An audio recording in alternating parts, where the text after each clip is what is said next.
పోరాటం. ఏ ఊరిని దట్టినా ఏ గడపను దట్టినా ఆ జ్ఞాపకాలు లేనటువంటి ఇల్లు నల్గొండలో కనపడదు.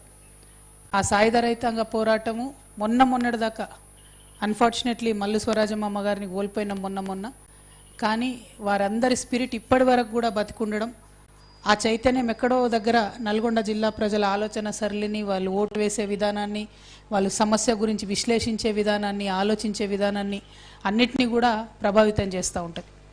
ఇది ఆలోచన పరుల జిల్లా, ఇది చైతన్యానికి మారుపేరైనటువంటి జిల్లా. ఈ జిల్లాలో ఇక్కడి ప్రజలతో నేను తెలంగాణ ఆడబిడ్డగా ఈ జిల్లాలో దాదాపు ప్రతి నియోజకవర్గంలో తెలంగాణ ఉద్యమంలో చాలా చోట్లకి తిరిగినటువంటి వ్యక్తిగా, అంతకుముందు హుజూర్ నగర్ ఇక్కడ ఉన్నప్పుడైతే ఇక్కడ సిమెంట్ ఫ్యాక్టరీలు ఉన్నాయి, ఉద్యోగాలు వేరే వాళ్ళకి ఇస్తున్నారని చెప్పి ఒక ప్రత్యేక కార్యాచరణ తీసుకొని కొలువు కోసం కొట్లాట అనే కార్యక్రమంతో తెలంగాణ ఉద్యమం అంతా కూడా ఫైట్ చేసినాం ఇక్కడ పిల్లలకు ఉద్యోగాలు రావాలని. దాదాపుగా ప్రతి నియోజకవర్గంలో బతుకమ్మ ఎత్తుకొని తిరగనటువంటి మండల కేంద్రం లేదు కావచ్చు. మరి అటువంటి జిల్లాలో ఇవాళ నేను తెలంగాణ జాగృతి జనంబాట పేరుతోని ఈ జిల్లాకు రావడం జరిగింది. జనంబాట ఎందుకు పట్టింది జాగృతి అనేటటువంటి అంశం ఇక్కడ జిల్లా ప్రజలకు చెప్పాల్సినటువంటి బాధ్యత నా మీద ఉందని చెప్పి నేను భావిస్తూ ఉన్నాను. ప్రత్యేకించి మీ అందరికీ తెలుసు, తెలంగాణ రాష్ట్రం ఏర్పాటు నీళ్లు నిధులు నియామకాలు అనేటటువంటి ఒక ట్యాగ్ లైన్తో మనం తెచ్చుకున్నాం. వచ్చిన 10 ఏళ్లలో అనేక విజయాలను సాధించినాం. ఇంకా సాధించాల్సినటువంటి విజయాలు కూడా చాలా ఉన్నాయి. దానికి పెద్ద ఉదాహరణ మన నల్గొండ జిల్లానే. తెలంగాణ రాగానే మన నీళ్లు మనకు వస్తాయి అనుకున్నాం. నల్గొండ జిల్లాలో 10 సంవత్సరాలలో కృష్ణా జలాలు మనకు సంపూర్ణంగా అందినా లేదా ఒక్కసారి నల్గొండ ప్రజలు గుండె మీద చేసుకొని ఆలోచన చేయాలి. నల్గొండ అంటే ఏముంటుంది, మనకు సాగర్ నుంచి వచ్చే నీళ్లు ఉంటాయి, ఎలిమినేటి మాధవరెడ్డి గారి దగ్గర నుంచి ఆ ప్రాజెక్ట్ నుండి వచ్చే 2.5 లక్షల ఎకరాలు అది ఉంటుంది పారకం. డిండి పూర్తి అయితే 3.5 లక్షల ఎకరాలు పారుతుందని అనుకుంటాం. ఇక మూసి నిన్న మొన్న ముఖ్యమంత్రి గారు మొదలుపెట్టిన తక్కువ పారకం ఉన్నా కూడా మూసి ఎస్ఎల్బిసి ఆ టనలు పూర్తయితే దాని నుంచి వచ్చేటటువంటి ప్రాజెక్టులు పూర్తయితే 3.5 లక్షల ఎకరాలు దాంతో రావాలి. ఎస్ఆర్ఎస్పి స్టేజ్ 2తోని కొంత పారకం ఉంటుంది.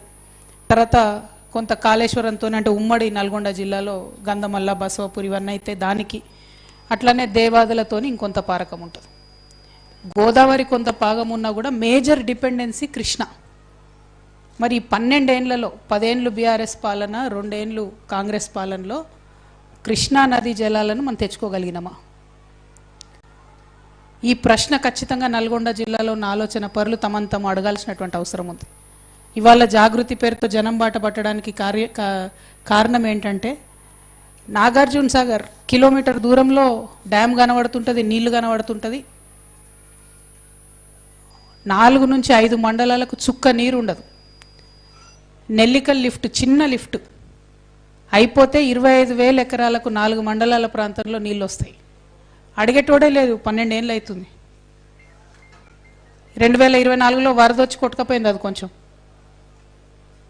2 ఏళ్ల నుంచి ఏం పని అవుతలేదు. అంతకుముందు కాంగ్రెస్ గవర్నమెంట్ కేసీఆర్ గారిని తిట్టిపోసింది, ఏం పనులు అవుతలేవు మా నల్గొండలో, ఏం పనులు అవుతలేవు మా నల్గొండలని. మరి మీరు వచ్చి 2 ఏళ్ళు అయింది కదా, సమస్యలు తీరినాయా? బీఆర్ఎస్ ఉన్న సమస్యలు ఉన్నాయి, కాంగ్రెస్ వచ్చిన సమస్యలు ఉన్నాయి. అంటే దీని మాకు అర్థమైంది తెలంగాణ జాగృతి నుండి, అడిగే వాళ్ళు ఒకరు ఉండాలి, నిరంతరం ప్రభుత్వాల మీద ఒత్తిడి పెట్టే వాళ్ళు ఒకరు ఉండాలి. దానికోసమే జాగృతి జనం బాట కార్యక్రమం తీసుకున్నాం. నిన్న నెల్లికల్ పోయినాం, సుంకిశాల క్యాన్సిల్ అయింది. సుంకిశాల అయితే మరీ దారుణం. హైదరాబాద్కు 50 ఏండ్ల దహార్తిని తీర్చడానికి సుంకిశాలను సెకండ్ ఆల్టర్నేట్గా పెట్టుకుంటామని చెప్పి అప్పుడు కేటీఆర్ గారు వచ్చి ఓపెనింగ్ చేసిండ్రు. మొన్న 2024లో వచ్చిన వరదకు ఎంత ఘోరం అంటే మొత్తం రిటైనింగ్ వాళ్ళు కొట్టుకపోయింది. అయితే కాంగ్రెస్ గవర్నమెంట్ వచ్చింది అప్పటికే. ఆ రిటైనింగ్ వాళ్ళు కొట్టుకపోతే కనీసం ప్రభుత్వం బయటికి చెప్పలే వార్త. అసెంబ్లీ నడుస్తుంది, వార్త ప్రభుత్వం బయటికి చెప్పలే. ఆ ఎంప్లాయీస్ ఎవరో అన్ఎక్స్పెక్టెడ్గా తీస్తున్న వీడియోలో ఆ కొట్టుకపోయే విజువల్ ఉంటే అది ఎంప్లాయీస్ షేర్ చేసుకోగా మెల్లగా తర్వాత బయటకు వచ్చింది వార్త. సరే బయటకు వచ్చింది సుంకిశాలలో. ఆగమేఘాల మీద అధికారులను తీసేసిండ్రు. ఆగమేఘాల మీద ఎంక్వైరీ చేసినామన్నారు. కానీ ఇంతవరకు కనీసం ఆ కాంట్రాక్టర్ని ఒక్క మాట కూడా అనలే. ఉత్తమ్ కుమార్ రెడ్డి గారు, ఇదే జిల్లా ఇరిగేషన్ మంత్రి గారు, ఎక్స్పర్ట్ కమిటీ రిపోర్ట్ ఇచ్చింది ఆ కాంట్రాక్ట్ సంస్థను బ్లాక్ లిస్ట్లో పెట్టాలి.